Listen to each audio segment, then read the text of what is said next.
guys, ganap nga ay pupunta nga tayo ng San Fernando, Pampanga dahil titingnan nga namin yung lupa nga na gusto namin i-invest dito. Magugulat kayo sa presyo kung magkano namin nabili yung lupa na gusto namin. Ito talaga yung isa sa mga lugar sa Pampanga na tinatarget namin na magkaroon kami ng lupa dahil syempre kapag sinabing San Fernando, Pampanga, andun na lahat ng kailangan mo. Meron kasing bagong townhouse na ginagawa dito sa San Fernando at ito nga ang Denisa. Alam nyo ba, nung inalok sa amin tong townhouse na to nung agent na pinagbilan din namin sa lupa namin nung nakaraan, eh talagang sabi namin ni Bebo pupuntahan namin agad. Bago kami magpunta dito, syempre in-explain niya na sa amin kung magkano at kung gaano kalaki yung lot na makukuha namin. Alam nyo ba, kakabukas pa lang ng reservation nila, abay talaga nag-agawa na sila sa slot. Digso pa kung hindi mataganan.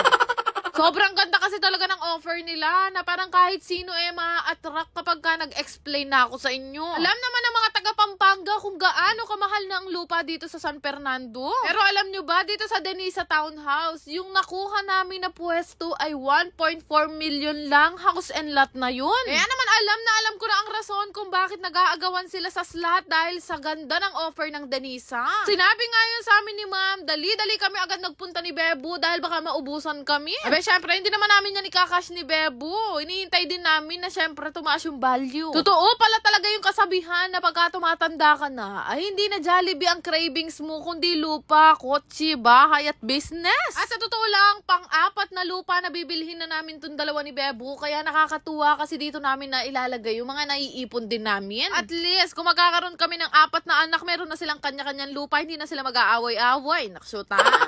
Pero dito sa Denisa Townhouse, naisipan nga namin dalawa ni Bebo na gawing dalawa nga yung slot na kunin namin. Tama kayo ng dinig, 2 slot nga ang kinuha namin dito o 2 bahay at lupa. Sobrang hirap kasi ng problema ko. Wala na mapaglagyan yung pera ko. Chares! Machismis na ako na naman kanyan. Ada kanya na eh. Totoo nga, mapera na talaga si Mengay. Napakayaman na niyan. Kayo naman, hindi kayo mabiro. Talagang pinipili lang namin mag-invest ng bahay at lupa ni Bebo. Paano hindi ka naman mag-i-invest dito? Magda-down ka lang ng 7,000, meron ka ng house and lot. Naksyuta?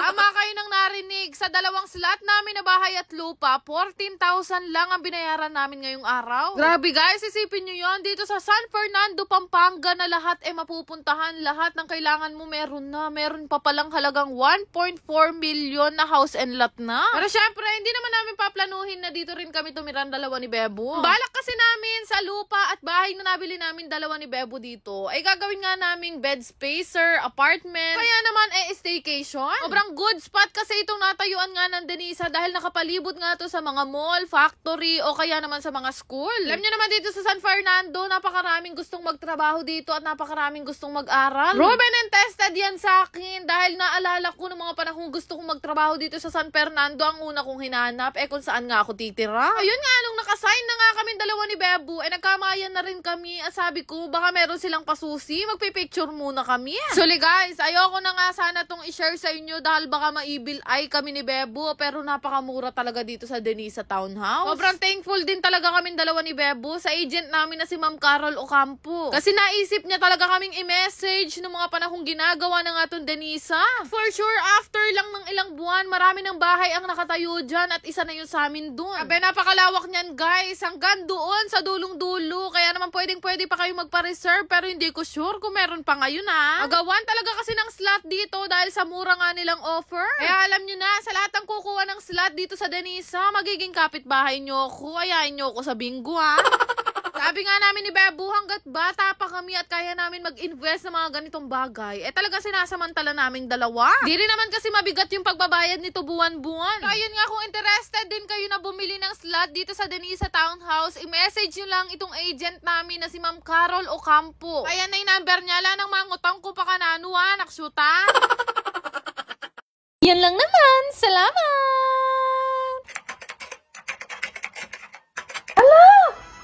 Oh my God, ang laki! 23,000! Share ko na natin sa inyo itong pinaglilibangan kong ang laro na MI777. Sobrang daming laro na pwede nyo pagpilian dito, pero ito ay pinagbabawal ko sa mga bata. Libangan ko lang rin to at nilalaro ko lang to kapag may extra ko. Ano guys, napakadali lang laruin nito at minsan nga hindi ko namamalaya na malaki na panay napapalanunan ko. Syempre, gaya ng ibang laro, may nananalo at may natatalo din dito. Swertihan lang talaga yung labanan dito, pero ngayong araw mukhang sinwerte ako dahil nanalo ako ng halos 100,000.